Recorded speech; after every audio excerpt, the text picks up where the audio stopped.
Hello and welcome to another daily devotion where we're connected to one another virtually, as this week we talk about grace. So fresh out of seminary, my first church, been there a couple of years, maybe 2 years, and there was a man there named John, World War II veteran, been with the church, fourth generation family of the church that had once been downtown, moved to the suburbs because of changing neighborhoods. And I remember that I had worked with church leadership to get our church, suburban, kind of cloistered, to go downtown to Hummel Park and serve meals with the Latino community and the poor community there and the homeless community as part of our ministry. So we're going to go down and serve meals just like we do at First Congregational United Church of Christ today.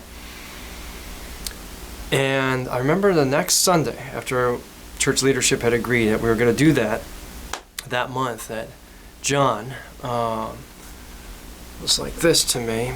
I said, "Hey John, how are you?" And we had very friendly conversations up until this point. Didn't answer me. And I thought, that's strange. And then the next Sunday, he wasn't there. Somebody said, "John's angry with you because he says he's not coming to church anymore because you are getting the church involved downtown with those folks instead of doing stuff here with our people."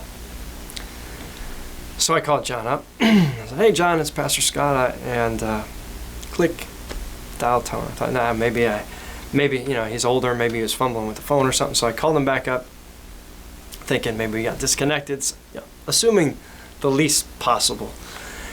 And he said, "I don't want to talk to you. You're getting us involved with those folks, and our church doesn't belong there. We don't need to have it. There's people here that need help." And I thought, all right, John, I tried to talk to him about knowing our neighbors, about the differences in Jesus' time, Jews and Samaritans. He didn't want to hear any of it. He hung up on me again. About 6 months passed, maybe even longer. I tried at various times to write John or to call him again, and he was having none of it. Didn't attend church all that time. And made it very clear why he wasn't attending church. You get programs like that, go with those people, and I'm not going to be here. I'm not going to give. I'm not going to do it. All right, John. So I got a call that John was in the hospital, had a heart attack. And I talked to the associate pastor. I said, you better go, because John does not want to see me, and I don't want to give him more heart trouble by being there.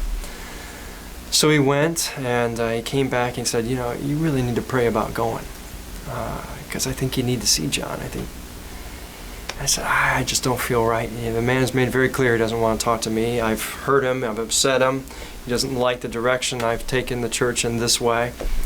He said, just pray about it. So I did. 3 days. Gordon went to go visit John, and I didn't. The third day I went, very biblical.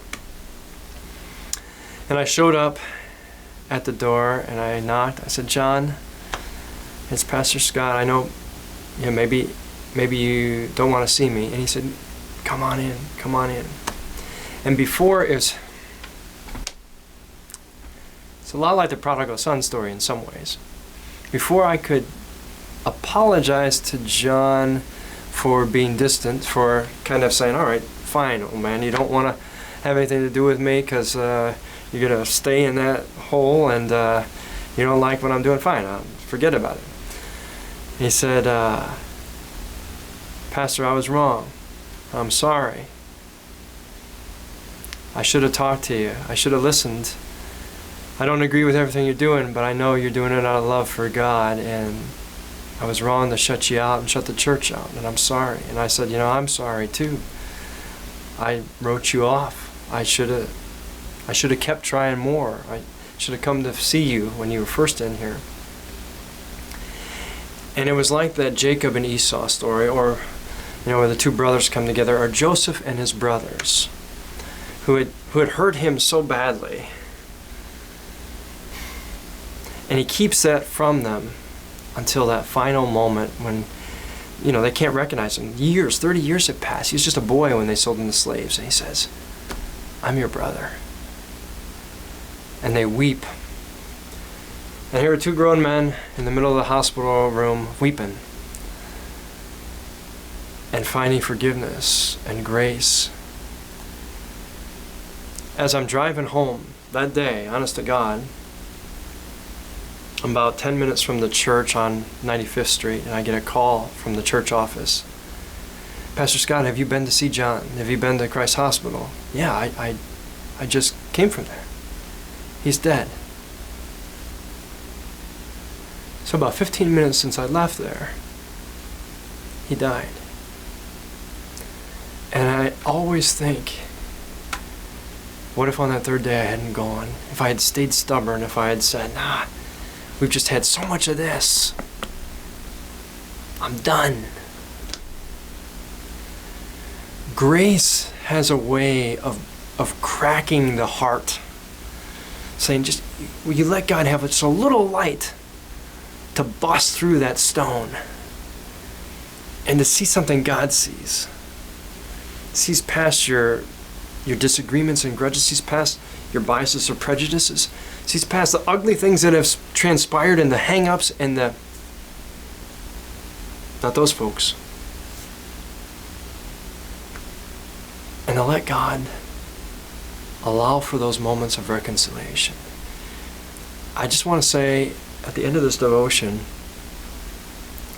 we give up on each other far too easily